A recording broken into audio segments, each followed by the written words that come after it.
So what is up, ladies and gentlemen? Welcome back to our YouTube channel, Gentle One TV. So for today's video, another update na naman tayo patungkol ito kay Carla at kay Viancy, ano? So yan yung panonoodin natin. This video is from Kalingap Vlog. So this video, it has a title of Alam pala ni Carla kung sino ang katabi ni Viancy. Nako, sino kaya yan? Kalinga para latest vlog today. So, yeah, ano naman to? Nakaka-curious. So, yun, ladies and gentlemen, without further ado, let's watch this video together. So, before we start, Kalinga Vlog support, also, Kalinga Prab support nyo rin at syempre, Gentle One TV. So, without further ado, let's watch this video together. Again, the title of this video, Alam pala ni Carla kung sino ang katabi ni Viancy. Kalinga Prab latest vlog today. Nako, grabe talaga. So again, like, comment. So again, ladies and gentlemen, without further ado, let's watch this video together. Like, comment, share, subscribe. Start. Huwag niyo silang pag-awayin kasi si Viancy natutulog kami, magkatabi kami. Pwede huwag niyo silang pag-awayin kasi si Viancy natutulog kami, magkatabi kami. Okay. Viancy may katabi sa pagtulog, at sino naman kaya ang nasabing katabi sa pagtulog ni Viancy? Sino yan? At Carla, alam niya pala, isang magandang araw po sa inyong lahat mga kalingap. At paunawa ay atin po munang panuorin ang kabuuan ng video na ito upang ating maunawaan ang nilalaman nito mga kalingap. Watch till the end daw bago mag-comment kasi At sana po ay hindi nyo makalimutan palagi ang mag-like sa video na ito. like the video. At salamat po kay Kuya Val Santos at Kalinga Prab. Also, don't forget to support Mag-amang Kalinga. Pasensya na yung pagsasalita natin kasi meron akong singaw sa dila, men. Bago nito ay dahil sa sobrang pagod ng Team Kalingap sa kanilang mahabang lakbayin na galing pa sila ng El Nido, Palawan. Nice. At ang pagod nila sa biyahe ay kinakailangan talaga nilang makapagpahinga. At dahil na rin na hindi naman nila ito magawa agad sa kadahilanan na mayroon silang mga fans na kailangan din nilang harapin mga kalingap. Grabe, no? At isa pa ay Ang nakaabang hirap din ng ng buhay ng sikat kasi yun nga, di ka pwedeng mag-attitude, itatago mo yung tunay mong ugali kasi syempre mahuhusgahan ka ng taong bayan, di ba? Like, man, ang hirap. na rin ang mga fans sa madaling araw sa airport. At hindi naman nagtagal ay inihatid na agad sina Viancy, Carla at Edo sa kanilang tutuluyan upang makatulog na sila at makapagpahinga. Okay. At dito ay ang EDC supporters ay sumama na po sa tutuluyan condo. At napakasaya ng EDC lovers at nakita nila ng personal ang kanilang iniidolo at ito nga ang love team nila Edo at Viancy mga kalingap. Actually, ako gusto ko rin makita tong mga tumin. Kayo ba, ano na ba kayo na makita din tong mga, itong EDC at ang Jomcar? Gustong-gusto nyo na ba silang makita? Comment nga kayo sa baba. Or if ever na merong chance na dyan sa lugar nyo pupunta itong dalawang to, itong apat na to, itong dalawang pair ng love team na to, mag-a-absent ka ba para na makita sila? Comment down below. Wala lang, gusto ko lang malaman. Curious ako. Kasi if ever pupunta to sa amin, absent talaga ako. Dahil nga madaling araw na sa mga oras na yaon ay dito ipinaranas ni Viancy at Carla kung paano nila pahalagahan at tratuhin ang humahanga sa kanila. Okay? At mismo magkatabi at nayayakap pa mismo ng mga sponsor sina Viancy at Carla mga kalingap. At dito kahit sa maikling panahon lamang na nakasama nila umano si Viancy at Carla. Ngunit ay napakasaya nila at nakilala nila kung gaano kabait at napakaganda pa nang makita nila ito ng personal. At mismo mga EDC lovers pa ang nagsasabi na sana ay wag umanong i-bash si Carla kahit na EDC supporters sila ay ramdam nila kay Carla na may napakabuting kalooban nito. Ay bagkus ay suportahan na lang ang lahat ng mga layunin at mabuting adhikain ng Team Kalingap. Sa pangunguna ni Kuya Val Yung iba kasi masyado nilang siniseryoso nila yung diba? Pasensya na kayo kasi, nangungulit eh. Yung iba kasi, masyado nilang siniseryoso. Nakalimutan na nila na itong mga ipinakapakita dito sa YouTube, for entertainment purpose lang to. Diba? Kaya yung iba, kung ano-ano na lang yung pinagsasasabi. at Kalinga Prab, At ang bakasyon ng Team Kalingap sa Palawan ay isang napakabuting bagay ito na pangyayari sa kanilang buhay, lalo na sa kanilang dalawa ni Viancy at Carla. At ang pagmamahal ng mga sponsor at taga-suporta ng dalawang love team na ito ay hindi mo talaga mapipigilan. At ito ay ipinadama nila kina Viancy at Carla mga Kalingap. Wow, At sa sana kabilang all. banda, sino nga ba ang nasabing katabi ni Viancy sa kanyang pagtulog? Ito na yung exciting part. So, ikalma nyo na yung mga budhi nyo dyan. So, tuloy.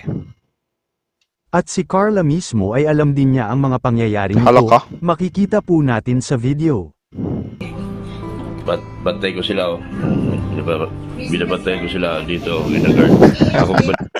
Binabantayan. Si Dr. Lab ba yan, men?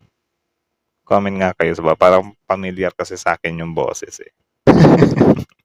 Binabantayan eh. Kasi minsan talaga, men, yung mga ganito, though, meron na silang mga kanya-kanyang tawag dyan, pag-iisip or meron na silang kanya-kanyang desisyon. Siyempre, need pa rin maging ano, di ba? Tawag dyan, maging attentive ng team ng Kalingap or nila Kalingap Hub kasi syempre cargo nila yan eh.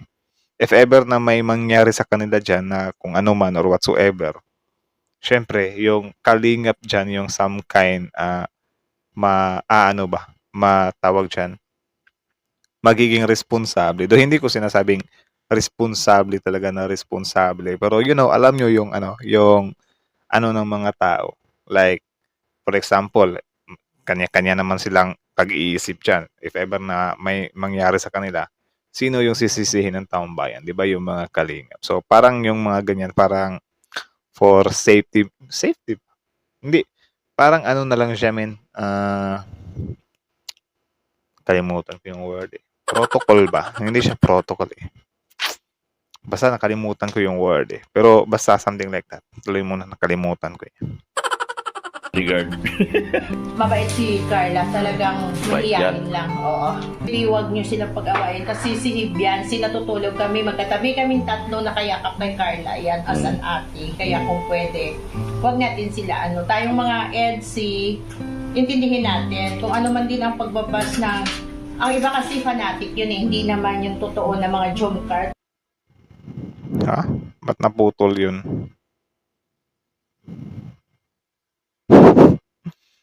Naputol eh. So siguro, yung gustong iparating dito ni ate, kung EDSI ka. Kung Jomcar ka. Hindi porket team EDSI ka ay some kind siguro sisiraan mo na din yung Jomcar. Siguro some kind respect na lang din or since meron ka na din namang na-pick na lab team, why bother other lab teams, di ba? Magkakasama lang din yung mga yan naman yung mga yan. Diba? So, why bother them pa? Siguro something like that yung pinapaintindi niya. Pasensya talaga kayo na may mental block kasi yung aso ko dito nangungulit eh. So, again, before you leave, Kalingap Vlog, supportahan nyo yan. Tapos, syempre, original video link in the description box below. And also, Kalingap Rap, support nyo rin. Tapos, syempre, ladies and gentlemen, Gentle One TV, like, comment, share, subscribe. So, how about you? What can you say about this video? Comment down below and then let's talk about it in the comment section. So, yun, patungkol nga sa sa usaping tawag chat, magkasamang matulog. So, yun, hindi naman sa pinangungunahan or pinagbabawalan talaga, pero may mga times din talaga na halimbawa ganyan, needed siyang patnubayan, yun, guidance ng mga nasa tama na yung edad, di ba? Kasi for example, bago pa naman, kasi yung iba kasi inaano nila ba na, ano namang pakin nyo dyan, may kanya-kanya naman silang desisyon sa buhay kung magsama sila matulog, anong pakin nyo, may mga gaganyan-ganyan dyan, di ba? Pero men, let's na lang din na intindihin natin na syempre, bago gumala yung mga yan, yung Team Kalingap ay nagpapaalam yan sa kanya-kanya magulang ni Viancy, magulang ni Carla, di ba? So of course, ina-assure din nila na safe yung mga yan. So syempre, kasama din doon yung ina-assure nila na okay, kami bahala dito. Di kami gagawa ng some kind, kahiyan o hindi kahiyan. Parang kung saan maaari silang matempt or whatsoever. So, para ano na lang, as a good influence na lang din, of course, separate ang babae, separate ang lalaki. Hindi porket, okay na kayo, pwede naman kayo magjowa sa totoong buhay. So, magtabi na kayo matulog.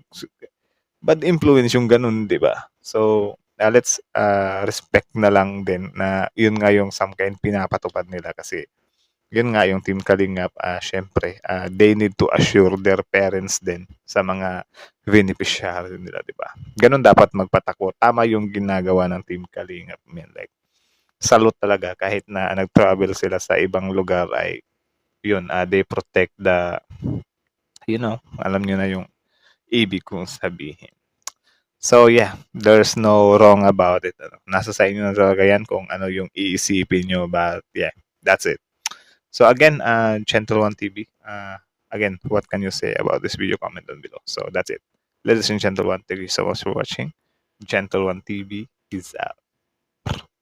Ganun nga eh.